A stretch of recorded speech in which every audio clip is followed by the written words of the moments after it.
Good evening. I would like to call the meeting of the Curriculum and Student Success Committee of the Portland Board of Public Education to order at 7:31. It is September 29th, 2025, and we are meeting online in Zoom. I am Julianne Opperman, Chair of the Committee and District 3 Representative, and we have a rich agenda tonight, including grade level focus, middle school success, and transitions within the school system. I'm joined by committee member Mayalina, committee member Usara Ali. I know that Representative O'Brien could not make it tonight, and I'm hoping that committee member Vice Chair Bondo will come at some point. So now, and your group, Dr. Proctor? Yes, good evening, everyone. It's a pleasure to be here with you again. I'm Dr. Cheryl Proctor. I serve as the Chief Schools and Academic Officer, and I'm joined by our team, Jesse Robinson, Jesse Applegate, Allison Dame, Haley Dickerson, and Angela Atkinson-Duena. We do have others that will be joining us like Pamela and a couple of other team members. So as they come in, we may hear them jump into the discussion and presentation. Awesome. Excellent. Well, before we begin, I would like to offer the possibility of public comment, which is, we don't have to do, but we like to do in our committees. If anyone would like to come on, I don't see any attendees at this point, so there's no one to raise their hand. So I'll give it another 10 seconds and close public comment. So go ahead, Dr. Proctor. Okay, so I will share my screen. Give me just a second. Sorry.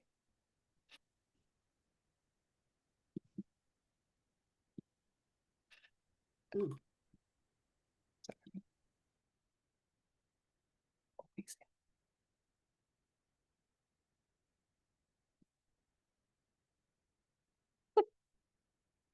I will share my screen.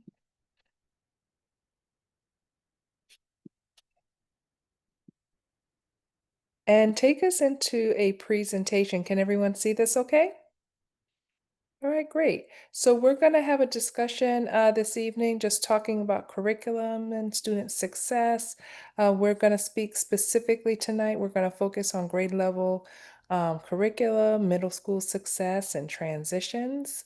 And so the agenda, while it looks small with just 3 items, there's going to be some robust information that will be shared by our team. And so to open up and start about grade level focus on our curriculum in K-12, I'm going to invite our K-12 academic team to begin this portion. Great. Thank you, Dr. Proctor.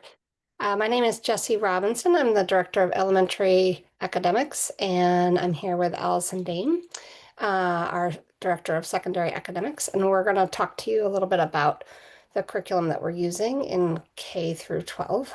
And give you sort of an overview of each of those curricula. So in this slide, you'll see a table that kind of lets you know what we're teaching at each grade span and in each subject area. And so we have adopted high quality instructional materials, also known as HQIM, in K through 8 in ELA and math. And this year we have a redesign phase underway in grades K through 8 in math.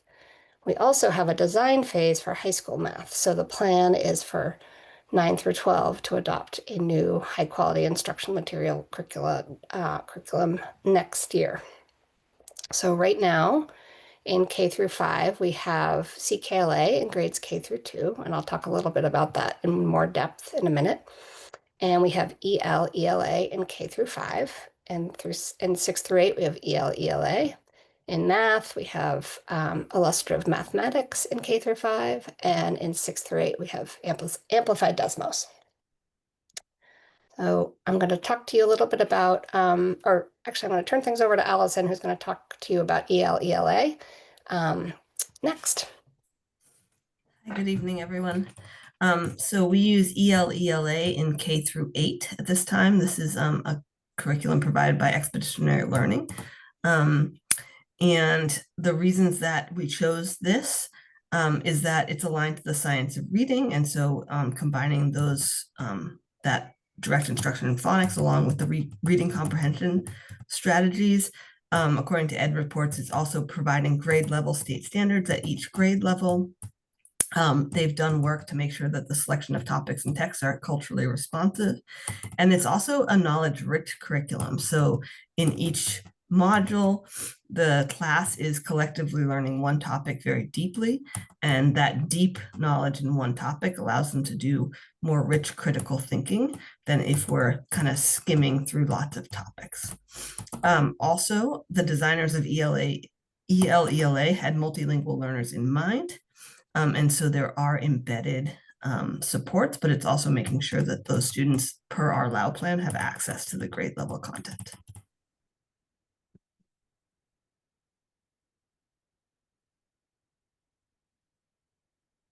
Sorry, I was muted there. So in K2, we've adopted CKLA. This is our foundational skills curriculum, and it teaches foundational skills through a systematic and explicit approach, which is, again, based in the science of reading.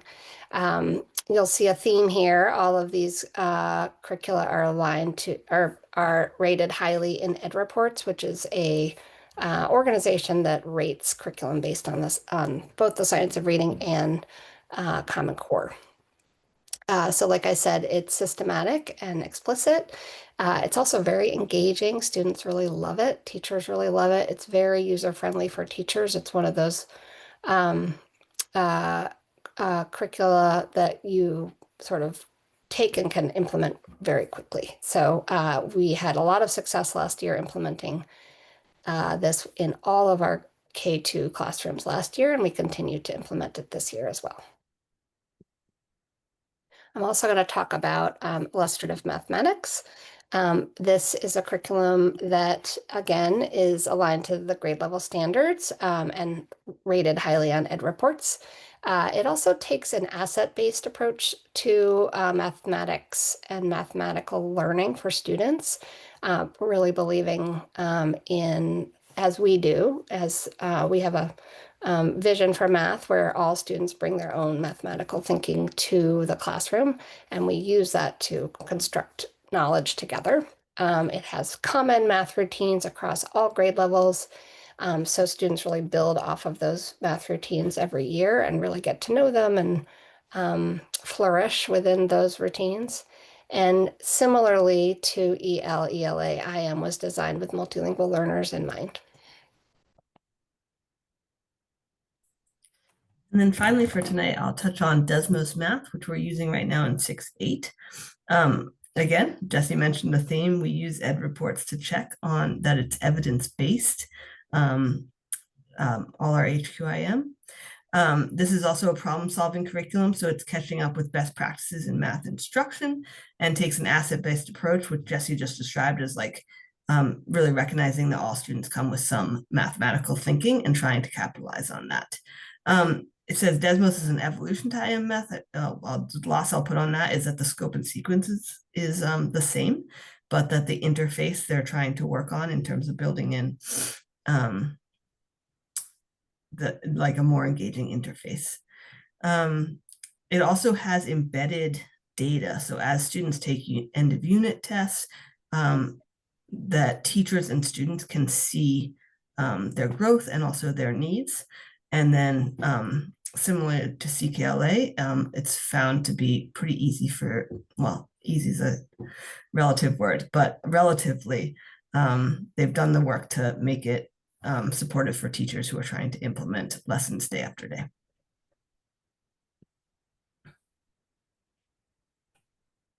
So now we're gonna jump into talking about, just kind of panning out a little bit to focus on middle school success and some data and some indicators of what middle school success currently looks like. And Thanks. so I'll invite Haley. Yes. So, so here's just a snapshot of some data points that we have about our middle schools. Certainly, as our data improves, we'll be able to expand the number of data points we can report on. But one place to start is by looking at our enrollment numbers. And so as we look over time, over the last 5 years, we do see that our middle school enrollment counts have declined. And so this is in line with sort of national trends where we see enrollments declining, but we do see about a 9% decline over the last 5 years across our middle schools, with the caveat that our enrollment count for this year is still sort of fluctuating, but that number is the current count in Infinite Campus. Oh, give me just a second. Something happened. Here we go. And so as we break apart the data to understand what's happening across our middle schools, we do see some variation across buildings. And so when we look at the enrollment trends over time across the 3 schools, we do see that Lincoln has had the most noticeable decline in enrollment over time, where King Middle School, for example, has only had a 3-ish% decrease in enrollments. Lincoln has seen a nearly 21% decrease in enrollments, and a similar trend between Lima Moore and King in terms of the percent decrease. Our overall decrease is 9%. And so we do see that it is sort of the one school that is driving the overall decline. And so right now, what the data team is doing is currently digging deeper into these enrollment trends to understand and look at things like exit codes that are attached to students about sort of where they're going from these schools. I think it's also worth noting that the demographics of each of these buildings are varied. And so thinking about when we look at enrollment trends, there are certain populations that have increased or decreased over time. And so we'll be providing a sort of more robust analysis of enrollment trends in middle school, but it is a substantial analytic project. So we will report on that in a few weeks.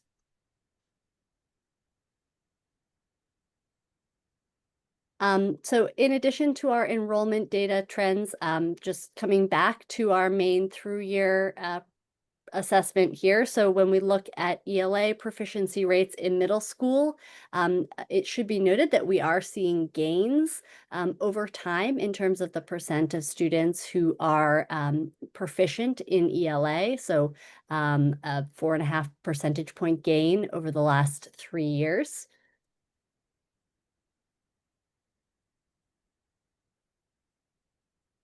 When we look at our math proficiency rates, we are also seeing improvements over time, and a more significant gain from spring 24 to 25. Again, a 6.5 percentage point gain over that 3-year span. For our math proficiency rates, we still have a bit of ways to go to hit that 52% target for the district, but certainly promising to see improvements over time. And then as far as our culture and climate data, for our suspension numbers, this is a lagging metric, of course, of behavior incidents, but it does give us a small window into some of what is happening in our middle school buildings. And so it's too early in the year to try to do a comparative analysis compared to this year's suspension rates. There are very few at this point in the year, but as we look even just to compare the 23-24 year to the 24-25 year, we do see a 20% decrease in the total suspensions in middle schools. And we are sort of continuing to build our capacity to have additional behavior data that we can report on related to student referrals so that we can even better understand the why behind our suspension numbers. Another piece of data that we have available to us to help us understand the school climate are from our students directly. Annually, students are surveyed in the spring to gauge, to get their input on a range of different indicators that are sort of proxies for school culture and climate. I realize that the text is very, very small on this slide, but if you squint, you can see some of the items are really just intended to get at how students experience the building and how they feel as members of that community. And so you can see comparing the 24 and 25 results, the two years overall across items, we are seeing improvements across almost every single item in terms of students reporting positive experiences in their middle schools. So that's certainly promising to see those improvements. And I will say that on many of the items, though not every single one, but many of them have quite high levels of agreement. And so certainly this is a nice indicator of positive climates in those buildings.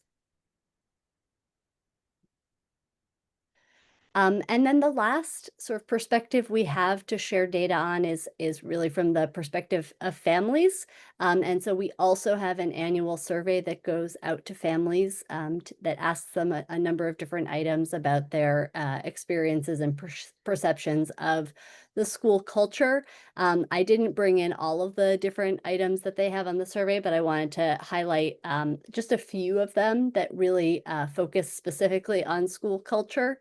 And so what I think is worth celebrating here is across all 3 middle school buildings, such high ratings of parents reporting that at this school, the staff really cares about my child. I think that really speaks volumes about the work that educators in the buildings are doing every day to support students' success and well-being. But we do see some variation in some of our other items. And so when we think about, for example, the variation in the statement, this school has high expectations for students, and what that cultural implication would be in terms of then as we roll out high quality instructional materials. Certainly having high expectations is part of the sort of logic model for student success. And so really interrogating why is there that type of variation in the response rates. And again, this comes from families, so it's their perception of their child's experience. And then the last piece is just kind of some variation across the buildings in terms of the Net Promoter Score, the likelihood of recommending this child's school to someone else. So we do see some variation in those responses, the average response on a 1 to 10 scale as well. So that is just a summary, a little snapshot of our data on middle schools. And with that, I think that I can hand it off. Thanks, To Haley. Allison. Yeah. So yeah, I'll frame the next few slides as sort of like what the research says that really highly effective middle schools do, what we're already doing that we want to deepen and preserve, and where we see opportunities to like better align with those best practices. So beginning then with the best practices, a dip into the research does show some trends. So a couple that I'll speak about are like the key areas that middle schools are focused on, and then some structures that they're using to promote results. So the key areas that effective middle schools tend to focus on are developmental responsiveness to that very unique time in life. And that spans everything from culture to instruction, but like are the sports taking into account the developmental needs of middle grade students. A focus on social equity, which I'll talk about more in a bit. To foster academic excellence, so a focus on academic excellence, and then that culture of continuous improvement that's just like using data to keep pushing toward goals that provide more equitable academic outcomes.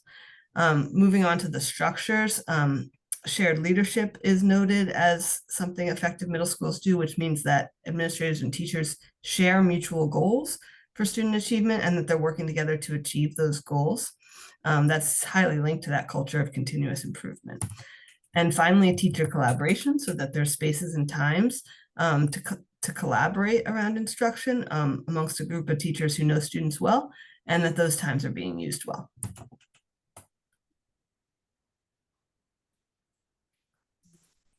So there are some promising practices in our middle schools that we really want to lean into and to deepen. So I'll speak about them in terms of the framework that I just laid out. So the first was around developmental responsiveness. We've invested in culture and climate coordinators at each of our middle schools, and those folks are doing a lot of work. They're supporting PBIS team, which promotes a universal culture of positive behavior, like proactively setting expectations. Strengthening the advisory system so everyone has a landing place and an adult they know well and a community within their school. And then using SWIS data, which is stands for School-Wide Information System, but it's like anytime we're seeing major or minor incidents, we're tracking them. So if we're seeing a rise in, let's say, bullying on Monday, maybe we're talking to students about what they're talking to each other over the weekend on social media. Or if one bathroom is the site of some unexpected behaviors, then maybe we're increasing adult behavior there. So using that data. Around social equity, I'll expand on this in a little bit, but we're expanding our access to algebra in 8th grade. We have those small teacher teams to attend to each learner. Our middle school classes are not tracked, so everyone's getting access to grade level content and curriculum. I'll put a minor exception in terms of our IELD students, but I want to say that our middle schools are pushing to get those multilingual learners into a co-taught ELA class as quickly as they can. And then win time, all of our middle schools have flexible learning time to provide individual support. And then finally, excellent academics. As you kind of saw in that parent survey, this is like a place to grow, but we are doing work here. So we've got the aligned HQIM and ELA in math. We have curriculum aligned assessments in ELA to progress monitor how our students are doing. And once again, we've invested in instructional coaches to support high quality implementation of that HQIM and deepen capacity of our educators to use assessments to progress monitor. And then moving to like the structures. So when you talk about a clear vision and shared goals, I think our strategic plan has actually done a lot to create aligned goals and create the opportunity for leaders to collaborate across schools because those goals are shared across the district. It also helps to focus everyone on the most high leverage initiatives around culture and achievement or academics. Shared leadership and decision-making. All of our middle schools have an instructional leadership team, which includes the administrators, those teacher leaders I mentioned, the instructional coaches, and the culture and climate coordinators, special education coordinators, and then teacher leaders across several subject areas. And then finally, teacher collaboration time. Our schedules still allow for teachers to have dedicated time to meet at least once a week with both a cross-disciplinary grade level team that's going to know the same students all together they're sharing, and also a grade-specific content planning team. So for example, 7th grade math or 8th grade ELA. So they have both of those opportunities throughout their week.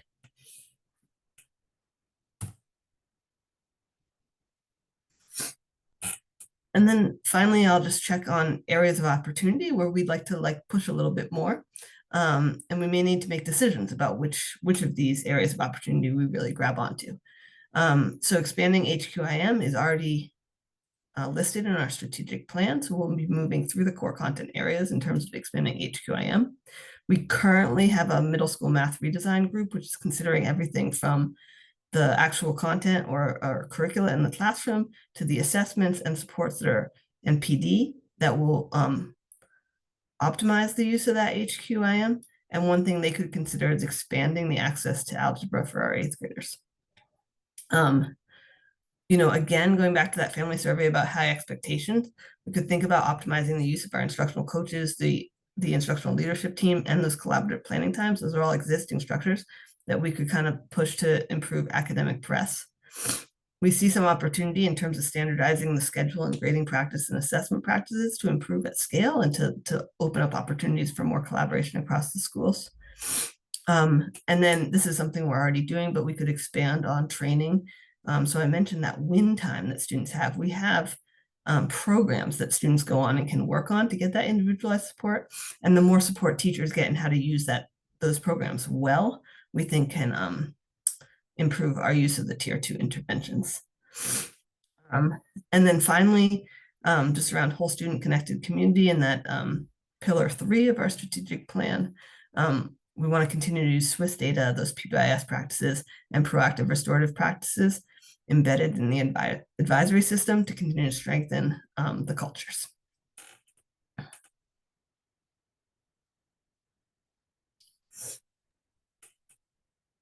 Next, we're going to talk about our transitions across the different grade spans. And I'm going to start by discussing our transitions from pre-K to kindergarten. And I just want to point out that probably the strongest strategy that we have for supporting a smooth transition into kindergarten is our robust pre-K programming. So approximately 50% of PPS kindergarten students attend our PPS pre-K programming. We have right now we have 247 pre-K students and 480 kinder students this fall.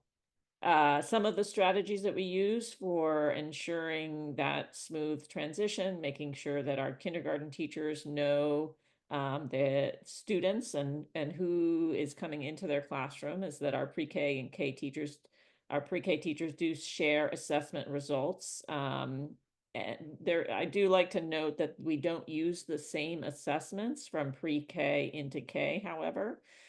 So there are some, you have to adjust to understanding two different assessments. Also, many, but not all, of our pre-K students attend pre-K in their neighborhood school. So, and that's to accommodate and make sure that we have some different demographic makeups in our different pre-K classrooms. But for students who attend pre-K in their neighborhood school, they do have that early entry into their neighborhood school community. We also begin child find. That's the requirement to identify students who may be in need of special education services. So those start in pre-K. They start earlier, actually, but with students who are in our pre-K, we take responsibility for that. If students do not attend a PPS pre-K, they are invited by their school, by their elementary school, for screening with interpretation if that's needed during the spring or even into the fall for some students. You can move to the next slide. Also want to point out that our schools host information sessions for kindergarten families in the spring and open houses for all families in late August. So our spring information sessions at the elementary schools are held for kindergarten families in May or June. And then our August open houses are held at all elementary schools in late August. At the August open houses, students have the opportunity to ride a school bus to meet their teachers, see their classrooms, and play with other students. Then I'm going to turn it over to Jesse Applegate, who will talk in more detail about how we plan for transitions for our students with IEPs. Great, thank you. Dr. Proctor, I'm actually, if it's okay, let's come back to this slide. Let's skip ahead, and then I'll come back to this slide in a couple, if that's okay. Thanks. Okay, so sort of two different categories I wanted to share about when it comes to the transitioning. So when we're talking about students who are transitioning with IEPs, who are transitioning from pre-K to K. So this is a really substantial process. As you can see, we start really halfway through the year, or even less than halfway through the year. CDS, who is responsible for special education for students at the ages below kindergarten level as of now, they begin sharing information they have about students with us at that time. Of course, many of these students are known to us because they're in our preschool programs receiving services, but not all. And so there is a planning process by which we set up transition meetings that take place in the spring. And so in those transition meetings, that involves folks from CDS, as well as our IEP teams, as well as often our, again, since many of these kids are in our preschool programs, our pre-K programs, the PPS staff who know them as well. And we hold transition meetings to plan what their kindergarten programming is going to look like. It will typically, and this is going to distinguish from the older students I'm going to speak about in a minute here, it will typically not overlap with their annual meeting. It will typically be, if at all possible, a separate transition meeting that we schedule in the spring, because of the significance of that change from pre-K to K. Really requires a separate meeting to ensure that we can talk through the appropriate programming for these students, and start getting families accustomed and sort of learning about what it's going to look like for their child in kindergarten. And then in some cases, of course, it might be appropriate to discuss a different placement than the one that they've had in pre-K, whether that's a different kind of program, or something like that. So that's also the opportunity. Sometimes there's more than one meeting. So it is certainly a involved process for our teams to make sure that we have the right programming in place for these students as they enter kindergarten. Go to the next slide. And then when it comes to transitioning for elementary to middle school and then middle school to high school, there's certainly some similarities there. The special education coordinators, just like I should have said that explicitly with the pre-K transition as well, are really leading that work at their school. So when it comes to these older grade span transitions, they're leading it too. We start that planning roughly in March, and then in the spring, we're having those transition meetings to discuss that involve both the receiving school and the current school, right? To discuss what programming should look like. I will say that it really varies whether or not it's a separate meeting or part of an annual meeting. There are any number of circumstances where it's totally appropriate to have it as part of an annual meeting. But if the student had that meeting their annual meeting early in the year, or if there's just a lot to discuss and they need more time, teams will determine to have a second meeting.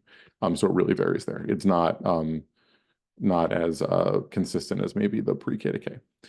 And again, grade span transitions are sometimes a good opportunity that last year at a given grade span to start thinking about maybe a different kind of program for some of our students. So that's also part of the discussion. And when that happens, folks from our specialized programs teams might also be part of that, or our central team. So they can be involved too. And on that note, Dr. Proctor, we go back to the first slide that we skipped over here, just to share a little bit more about what kinds of things might happen. So there is a transition discussion, sometimes separate meeting for every student. That always happens. Depending on the student's needs and what the IEP team feels is sort of appropriate, there might be other things that take place as well. So we sometimes facilitate visits to the new school and classroom. We sometimes have the staff from the program that will be receiving the student come for an observation or visit to the student's current setting, to meet them, to learn more about them. We sometimes will have sort of even kind of practice runs for students. I'm thinking this is for students maybe with in programs who have higher needs. There might be more sort of planning and practice for those students in advance of actually starting school to make sure that they can be ready on the first day to participate. So and the family will typically get a chance to meet with the new team, particularly again in some of our programs where that connection is really important. They might have a separate meeting for that as well. So teams, depending, it's very individualized for the student, but these are some of the things that we do to make sure that students are ready to go to the next grade span, and that families are comfortable and knowledgeable about what it's going to be like. And yeah, I think that's everything. Yeah, thank you.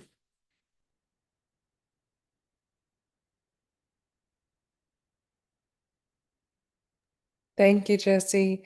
And so we're going to talk a little bit about what transition to middle school looks like then. How do we support students in that arena? And also then finally transition to high school and then post-secondary success. So Allison, is this you? Or Pamela? No, I can jump in. Okay, great. Our middle school leaders provide multiple opportunities to welcome the incoming sixth graders as they enter into middle school. So every middle school hosts a family information night in the spring so that families can visit the middle school and learn more about it.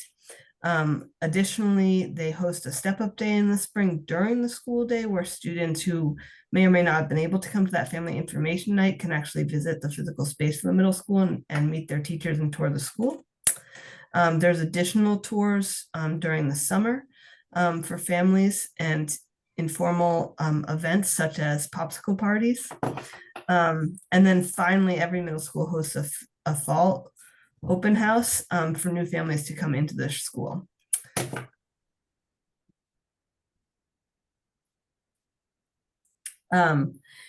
So additionally, well, I think this is repetitive. My colleague Blake Castle put this together before having a baby. So here I go. So in the fall, there's an 8th grade information night and open house for families. This is as the students are I already think that was Oh, I'm sorry. I'm very sorry. It's That's okay. Camilla. If you can go though, you go ahead.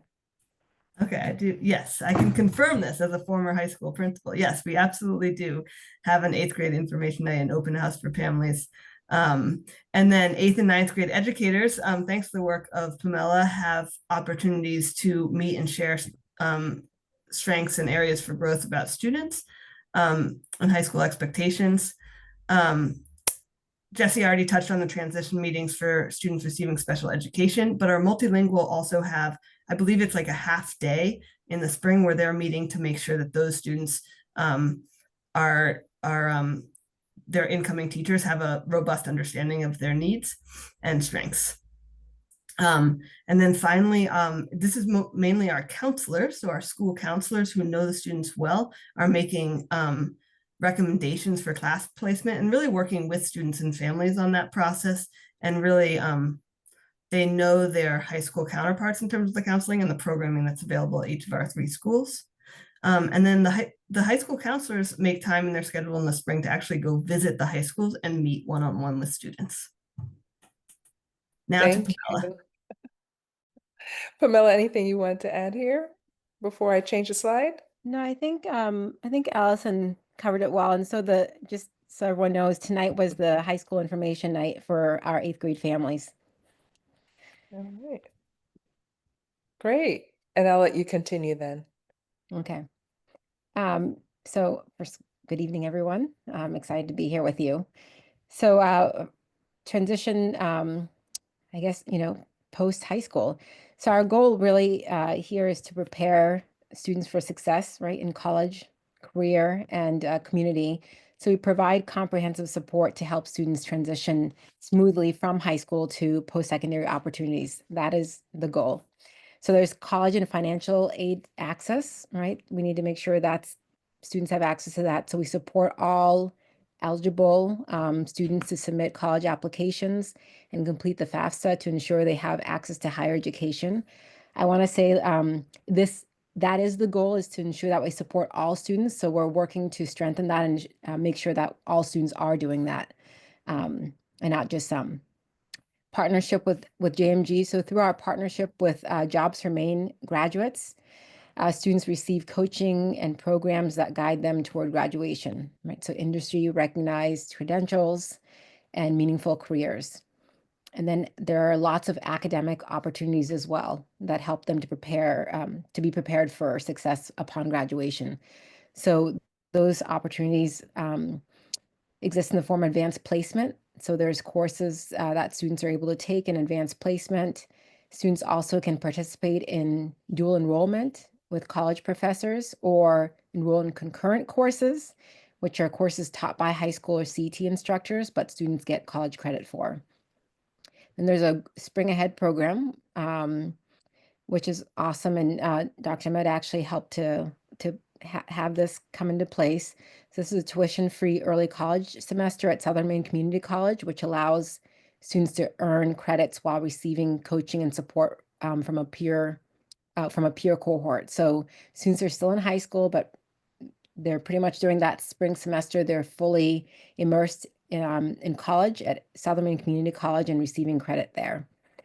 Adult education transitions are also in place. So for students aging out of high school, we work very closely with Portland Adult Education to ensure that they continue their education and career pathways successfully, so that when they leave, before they leave, right, there's already a plan and they've been received. They've actually also gone and done some shadowing and visited Portland Adult Education. All right, and then while we have made progress, there is still room for growth. So our goal is to really here, just these are opportunities where we want to expand opportunities for students so they're better prepared for high school and beyond. So summer, for instance, our Summer Bridge Academy, which you are all aware of, introduces students to teachers, their peers, and the building, the high school they're going to be in, and school expectations at the high school level. What we're doing is we're working to increase the number of students who take part in this great opportunity. Those that have taken part in it have reported, that it's been a great experience. Teachers all who have taken part in Summer Bridge share like this is a great opportunity and a great program, and they want to make sure it continues. So we just need to increase the number of students that take part in that. During ninth grade, there's a ninth grade academy. You've heard about that multiple times now. So teachers in the ninth grade teaming, they meet weekly to collaborate and provide targeted supports for students. We're working to make sure that every ninth grader is truly supported and leaves ninth grade on track to graduate and be successful after high school, right? So we've set the conditions in place to make sure teachers are meeting. And so we want to monitor and use data to make sure we're supporting all of our students. And that work is happening. Post-secondary planning. We're working to ensure every student has an individualized plan with clear milestones aligned to their post-secondary pathway. So helping them stay on track towards graduation in high school, toward college, career, and other goals they may have. So really working to ensure we're doing that and supporting all of our students. Okay, thank you. Thank you so much.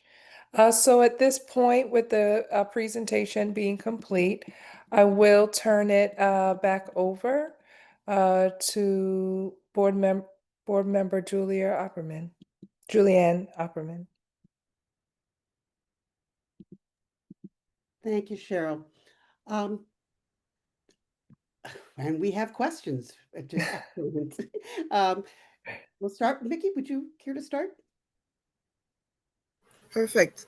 Thank you. I have a couple of questions. I have 5 or 6, but that's 2 are small, so I will go quickly. Yeah. Thank you so much for all the team. Thank you so much for a great presentation. So I want to go to get from the before the transition. This is something really gets me for years in my heart. And for years, I remember beyond the boards when we passed a high budget long time ago for the core instructions, we were able to invest for a coordinator to be able to identify the dual students who arrive here, and especially among BIPOC, and I lost the count after COVID. So I wonder if we still have a dual identify students who just where sometimes we miss those assessment because some of the students they just need a language support and we identify them as IEPs. So I wonder if we have the rate, how many we have, because I remember a couple of years ago we have close to 500. So that number being all the time increased. So I don't know after COVID how many do we have, and also I want to know how many do we have on the dual identify student with only support or language and IPs, and also with the coordinator, because we hire experts to coordinate, a coordinator with the expertise to work on those identifications. So I want to know what's the ratio now for between, so how many students for that coordinator? So this is the first question then I have for the transition. So it's so important to know yeah, what we're doing with that. yeah, I agree that that's very important. I just want to make sure I recap the question for myself, and so that we can follow through with it. What Okay. I understand is that you want to look at students who are dual identified as multilingual and IEP Yes. needs, and then just to look at the ratio and the demographics of those identifications, and Right. how is it that we're tracking how those students are doing? Yes, yes, doctor. If the way we're tracking, and also because I remember we didn't have a lot of experts to identify that a couple years ago, so we invest to the coordinator, but the ratio for identify was so high. So sometimes The it been a percentage, long yeah. time. Yes, the percentage was so high. So we Mhm. were a lot of time waiting for the student to be identified. So I just want to see how we doing right now. Yes. Okay, that sounds great. I'm gonna invite if Jesse Applegate or Haley has anything to add. My sense is it's gonna take us, I'm gonna have to go back and work with the team so that we could pull that data and extract that information. And we would be very happy to give a full response to the question, once we're able to do that, either via email or at our next committee meeting. But Haley or Jesse Applegate, anything? Or anyone who works closely with our multilingual programs? I think I definitely, I certainly want to sort of go and then make sure we bring the correct, information back to the group. So we'll certainly do that. We have been, we've certainly been continuing. I mean, and this goes beyond the transition piece. We've certainly been continuing to develop our practices around how we support students who are dual identified, as well as I think we're speaking also about sort of the identification of those students. So there's certainly more we can share on that. I'd be happy to share on that as well. But to get to the sort of numbers, I want to come back with that information to make sure we have it accurately. All right, great, great. I really appreciate that, Jesse. Yeah, Yeah. perfect. Thank you so much. Of course. I can offer an overview. I'm just looking at our data dashboard, and I also confirmed with Carlos. It looks like we have about 358 dual identified learners in the system. So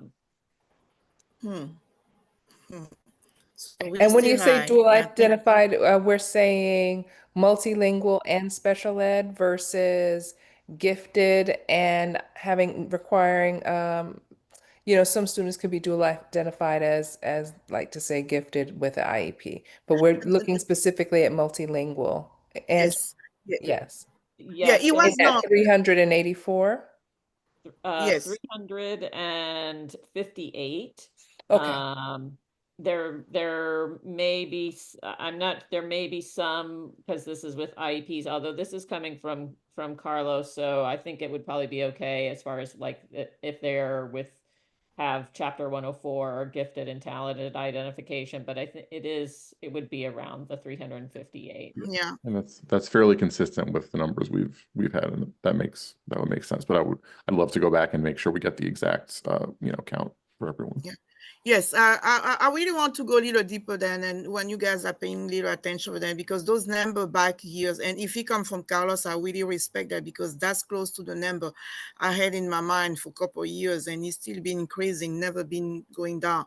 So the issue is that it's not about the chapter 504, it's not about the gifted, because the gifted, we got the gifted program late to the district, so it was mostly the IEPs and the language support. So I just want us to be accurate about that, because that's something that I've been following a lot and be able to understand the issue. So I lost the track because we didn't have a good reporting those years after COVID to try to understand exactly what we're doing with those students.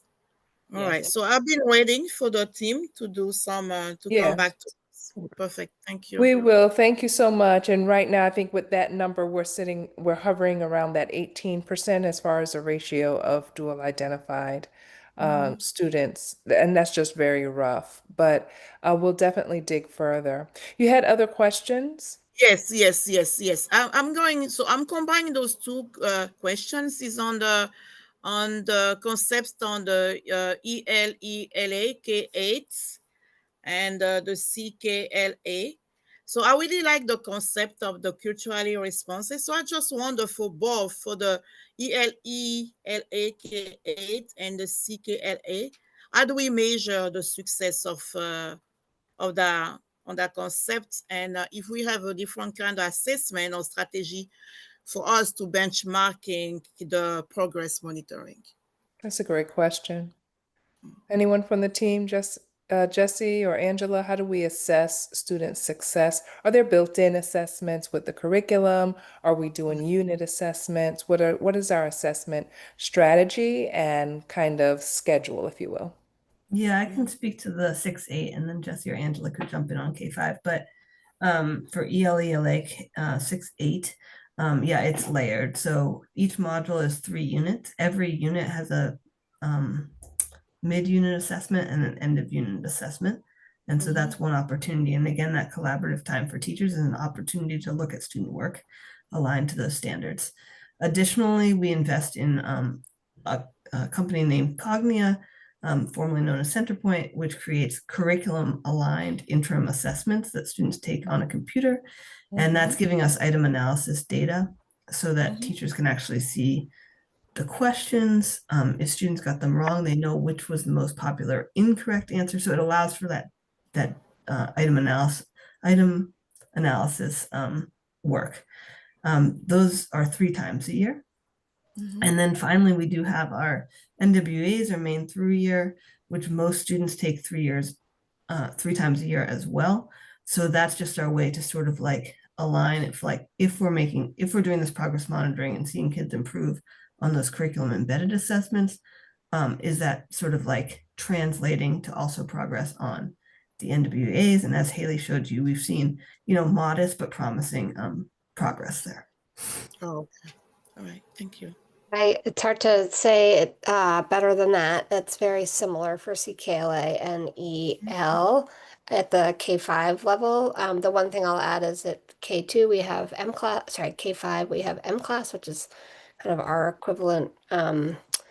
It's our sort of Cognia equivalent in that it benchmarks student progress and foundational skills, and we give that in fall, winter, and spring, and that helps us assess how we're doing in the curriculum embedded assessments. And then we also have those assessments in CKLA and EL K5, very similar to 6 through 8, and also we have the NWEA or the main through year in grades 3 through 5. Okay, can I stay to Jesse for just 1 minute? And for the science of reading, and I think when we identify the students' intervention here, do we have a toolkit of intervention for those students who need help, like a phonics or early skill, like during phonics for early skills? If we have those kind of interventions for those students, and if also we have the rate of our growth with the science of reading, then I would like to know. So the CKLA is absolutely aligned to the science reading, and all students receive that K through 2 every day for an hour. So that's just first of all, core instruction is very, very high level and very much phonics, phonemic awareness, all of the things that you would want in the science of reading. When students are struggling with that, they get additional time. Sometimes it's within CKLA, so additional practice. And sometimes if they're really struggling, they will get an additional intervention block. And we use, for students that really need it, Orton Gillingham materials and people that are trained in that program. And so, but we also have other interventions. So, for example, if a student is struggling with phonemic awareness, They'll get some additional Heggerty work in the curriculum called Heggerty, which is really get students to identify sounds, deletion, addition, things like that, all in the sound realm. So it really goes back to like those pre-reading skills. Okay, great. Oh, thank you so much. Yep. Yeah, I have two small questions and I'm going to leave to my colleagues. I'm so sorry. Curriculum has just been my passion for years. So, because when my kids were little, I've been doing a lot of illustrative mathematics because it's really building the critical thinking and problem solving skills and also the conceptual understanding of the problem. So I wonder, those years back, it been all the time like the summative assessment in the end used to be the multiple choices. So I just wonder if we're still using the same with this specific illustrative mathematics that I love, really love, really equitable, and just want to see the way we're assessing in the end. There you go. Yes.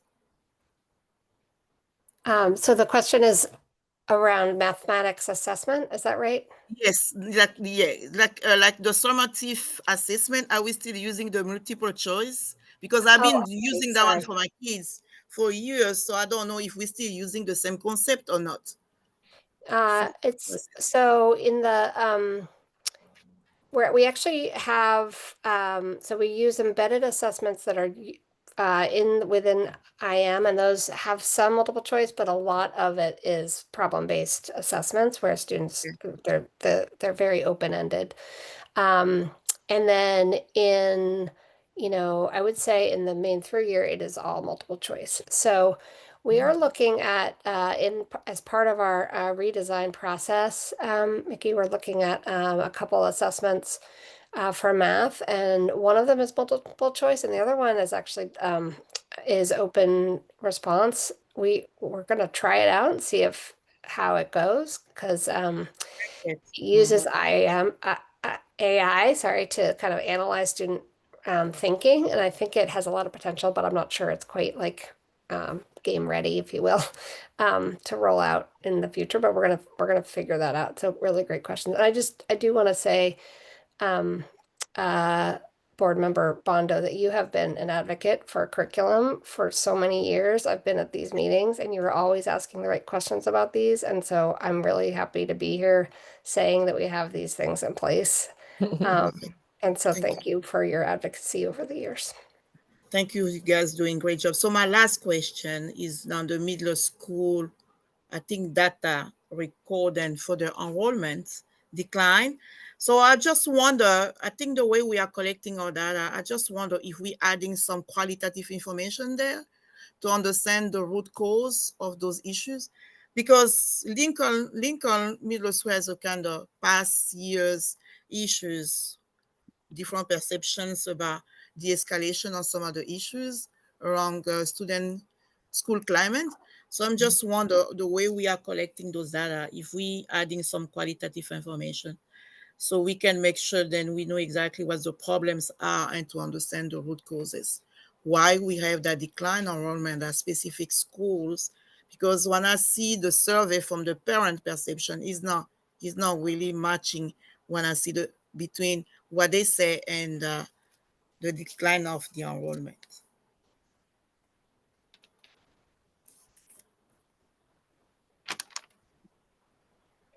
So the question, yes, Yeah, please go ahead and jump in. For the qualitative data, I do think as we do this deep dive on our enrollment data, that may give us some more clear hypotheses to investigate. I think looking even just at the exit codes and patterns over time there might give us some information, because I will say, like, we have a lot of kids who come in and out of our system who are simply moving out of state, moving to a different district, leaving the country. And so I think just trying to see if there's some low-hanging fruit of obvious trends that we can understand. Like, some of the trends in enrollment may have nothing to do with anything within our control. So I'm naming that. But then I think once we have a deeper understanding quantitatively, then we could be more strategic in the qualitative exploration. And I think that if we have some hypotheses to test, going out and talking to people would be a great way to investigate the root causes. Yeah, sounds good. Thank you so much. And I just apologize to my colleagues for having a lot of questions. So I'm done. Thank you so much, Chair. Thank you. Not a problem, Nikki. Ms. Lena? Thank you so much. I also actually have a lot of questions. Hopefully they're quick. Take your time. One of them is just a clarifying question about the IM math and the reference to the redesign. Is that we're hoping to stay with IM math and maybe tweak a few things in terms of assessments, or what exactly is the thought with the redesign plan? It's essentially part of our cycle of review. So like every 5 years, we look at the curriculum that we're using, seeing how's it going, talking about, what are the results that we're getting with using that curriculum, what's working, what might we tweak moving forward. Certainly that is a question, like, is this the right thing for us? I think, I'm not gonna make a prediction, but I will say that we've been using it for quite some time. People know it really well.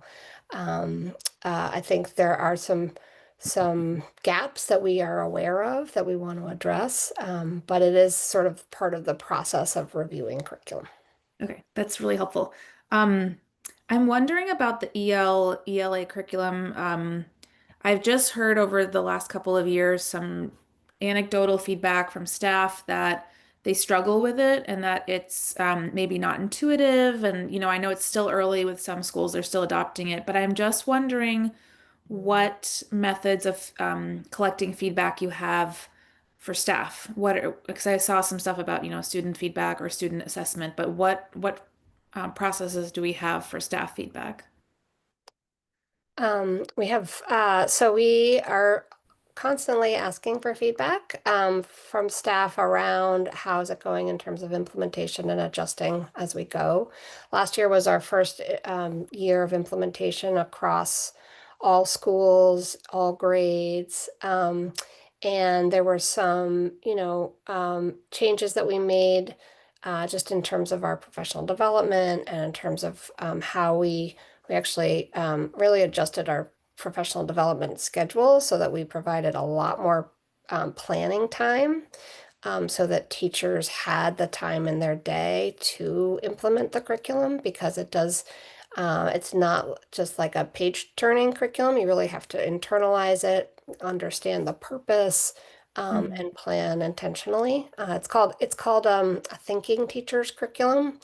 Um, and so we really wanted to make the space in the day for people to be able to implement it. And so that was some of the feedback that we got and the adjustments that we made. And I could give you some other examples of that as well.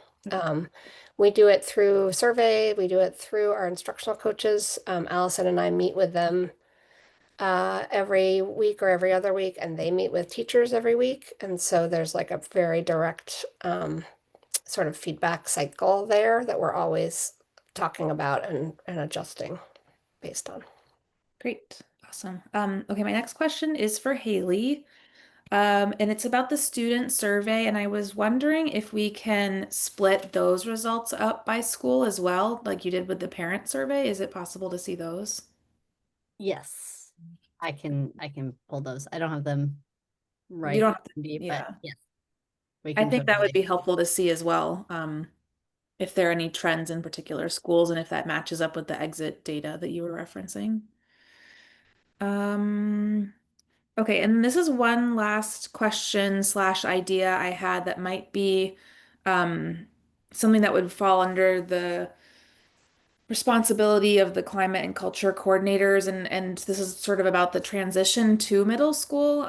As an elementary school parent, I feel, separate from my role as a board member, I feel very much in the dark about middle school, and I would say the same for my peer parents, that we really do not have much knowledge of what's going on at the middle school level, because there's not a lot of like cross grade level interaction. And I just am wondering if there can be more outreach and inviting of like elementary kids to the middle school, whether it's in an informal way, like the musical is happening this week and sending out a blast through the school newsletter and that kind of thing, where there's just like this more normal mixing and interacting so that it's not just like you only hear about middle school when you're about to enter sixth grade.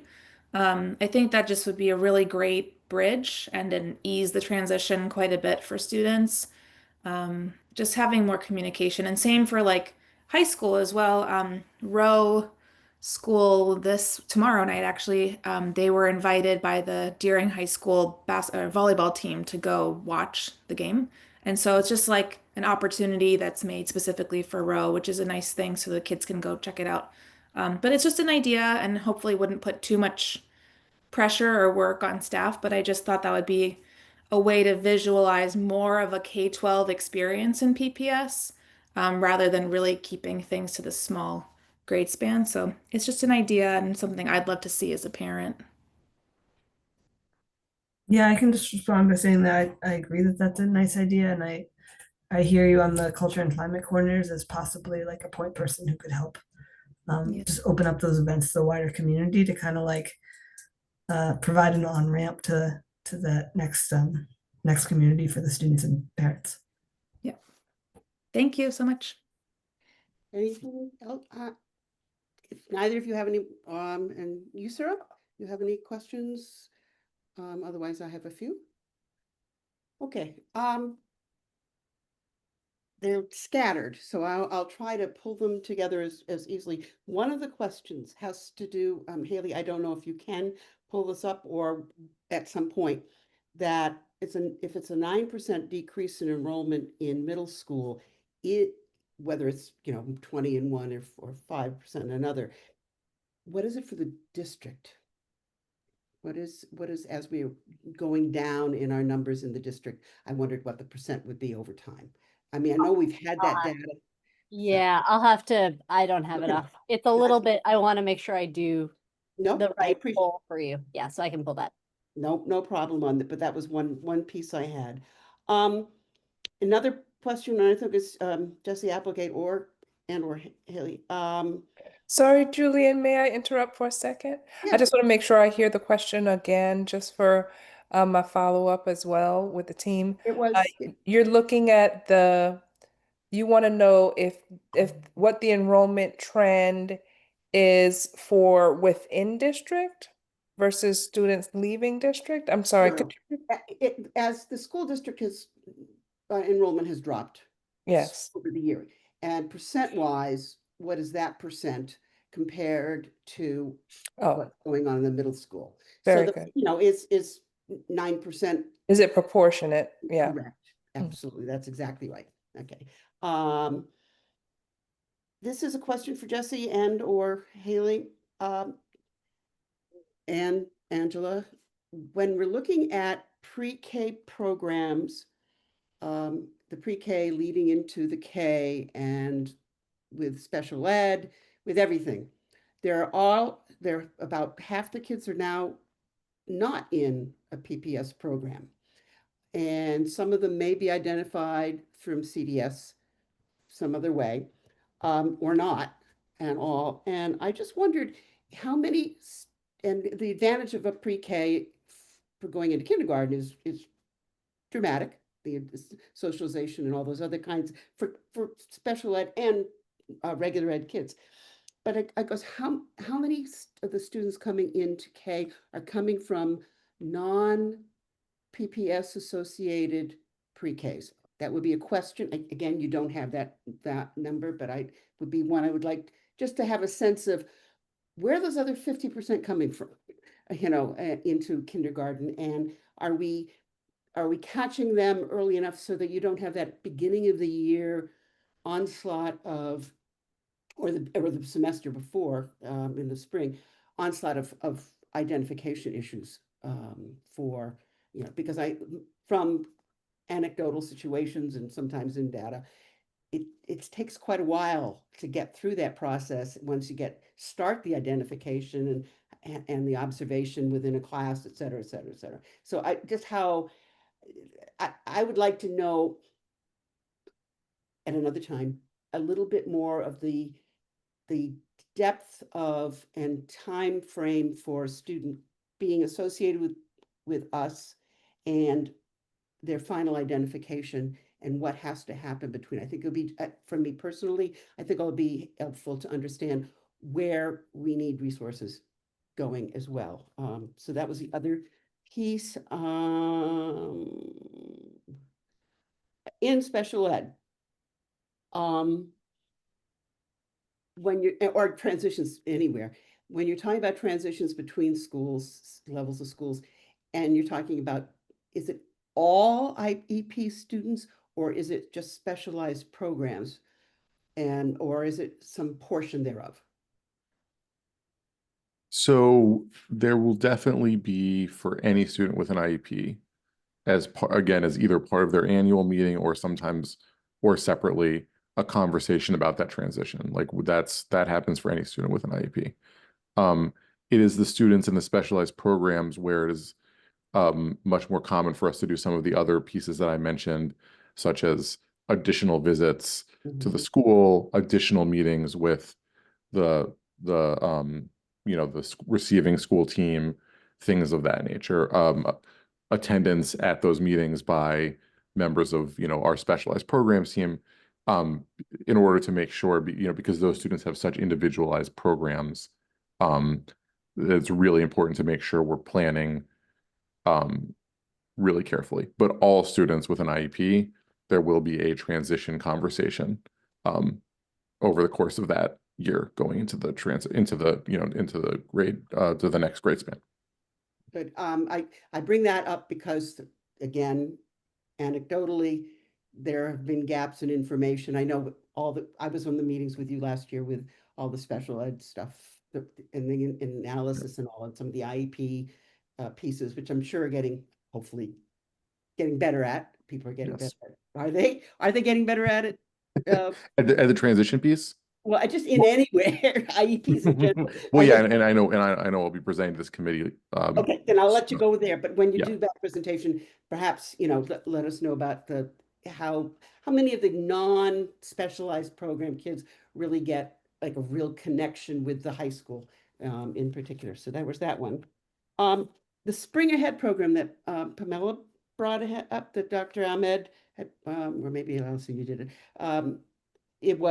Is awesome, and but my question is it only at Deering because of the scheduling? I know Deering has semester scheduling as opposed to full year scheduling. So do Portland students get a chance to do that Spring Ahead program at all? Last year, sorry, Cheryl, I'll jump in. Last year, there was a couple of students from other schools, from Portland High and Casco Bay, who were able to get into. Yes, it is hard to with the every other day schedule, because if you are taking, one of the things that we were doing, that we make sure that the students are all set for graduation. So during the requirements for graduation is loaded more into the fall. So more English classes, English 12 classes are offered in the fall, so that the students don't owe English, and we don't risk that if they take college credit or college class for their English and they don't do well, then they will not be graduating. So we make sure that they're all set for graduation, and then after that they can off to the starting of the spring ahead. So the schedule is biggest factor, but we're trying also to have some encourage other schools to make sure that their students are accessing higher ed classes while they are still in the schools. Awesome. Appreciate the efforts in that, certainly. And when I was in high school, that was a tie-in to go into the middle, to the not to the middle school, the city college for a class. Just it makes a nice transition. When we're talking about how parents think about the school and of how well their students or their academics, I won in the parent survey. There is also looking at how many assessments that are going on in various schools. how much of that do parents get in a timely way? And beyond all the discussion about when we have parent conferences, but is there any way that, a parent, when something is flagged and double checked, that a parent knows that that's something that needs to be taken care of? And that is a huge, that particularly in elementary, but it's a huge responsibility. But I wonder if, to think about it, how that can happen, or it doesn't happen. Report cards come out twice a year for for elementary. 3 times a year. What? Once a year? 3 times. 3 times a year. So they are getting, are parents knowing where they should be helping their student? Maybe with some math, reading, whatever, Yeah, so I do think that's a good question. We have, so we do report out like an official report card 3 times a year, that, parents would receive information around progress and how students are doing on particular standards. We also send home the state assessments reports. So families receive that individual student report. That usually is sent out like late August, sometime before school starts. I think in the fall, we have had definitely included in our regular conferences information, depending on when your conference might have been scheduled, and also, just what happened, then it wouldn't be uncommon for that to be discussed in parent conferences. They have just updated the platform so that it's actually much easier to download family reports from the NWA, the fall assessment part. It was not always easy to download those family reports and share them out. That has changed just this fall, so we're kind of learning how to use that better. And then M-Class, I think there were definitely some schools who would share M-Class reports. That's our foundational literacy skills information with families, especially if they saw there was something that needed to be attended to. And then it is, typical practice if a student is going to be receiving interventions or additional support in reading, to inform parents, both of them being placed into this additional support and also of their progress as they are going through that intervention. So that is pretty standard. So that's how we would, that's how. There's a lot of different pieces that are going in there. I don't know that we want to go there, but I know that Power School can have a parent window. And I know, at least in high school, I know they can, from experience, as you well know. But that would be, just something to think about, if in some way of having some access there. Again, we have to get Power School really robust, the teachers comfortable with something like that, if we wanted to do it at all. So thank you for that. Go ahead. Families do, I know, through Infinite Campus, they can see their reports there. And also middle school may, or somebody at the middle level or secondary level may be able to report back. But I believe that middle schools also send home progress reports through Reach My Teach, or some other system around as an update there. So there are additional reports that get sent out that way. Okay, good, awesome. The last thing I had a question on was walkthroughs, in checking on the how the not walkthroughs with talking, but how the curriculum is being implemented. Are you doing them? I mean, I know that I know you're going to. How's it going? Jesse, we started them today, and Jesse, Yeah. report on that. We had our first one today. It went great. It feels like a routine that it's just kind of what we do. We get into classrooms, we talk about how it's, we see how's it going, we share successes, we problem solve any areas that need support. Right. And yeah, I feel like it's going well. Yeah, what And about you, that's in the Allison? elementary, in the middle Yeah, school. actually the same. So we started today as well. We were in Portland High School. So we're doing in the middle school and high school. Middle school is focused on the ELA implementation. And high school is really just like seeding the ground for their sort of launching around instruction. And then another thing we're doing at secondary this year is we're actually combining advisory and classroom walkthroughs and creating a debrief protocol that's thinking about how the quality of advisory is supporting the classroom instruction and vice versa. Yeah, I think it's a really high leverage practice, and we'll be in every one of our schools 3 times minimum as a team working alongside school and teacher leaders this year. Fantastic. I have no more questions. Does anyone else on the board have more questions? All I can say is this has been great again.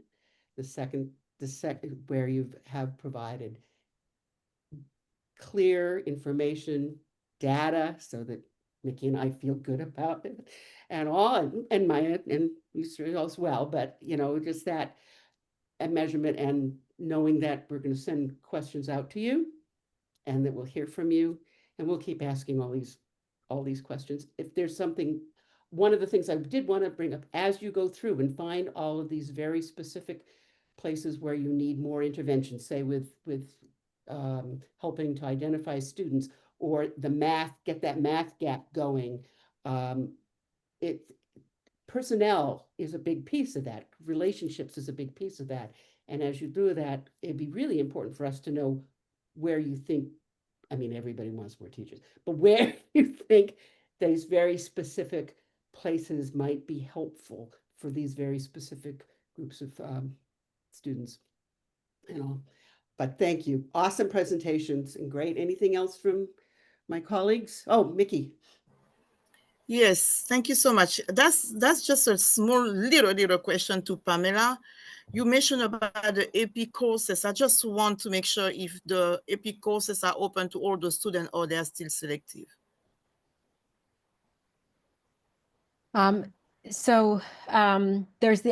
There's the opportunity for all students to be placed in AP classes. Not all students are in AP classes, with the exception right now at Deering High School with their freshman history class. All students are placed in that AP class. Okay. We are working and looking at data to try and do more, I guess what I could say, detracking to ensure that all students who have the capabilities are being placed in those classes, and that the demographics and makeup of the AP classes are more equitable and represent. I will watch on that. Yeah, I will watch on that too, because I want them to be, I want really to encourage our teachers to make sure then is open to students who are capable to access that. Thank you so much. Thank you. Great presentation as well. Thank you. I'll entertain a motion to adjourn. Any second? I move. You may move. And a second?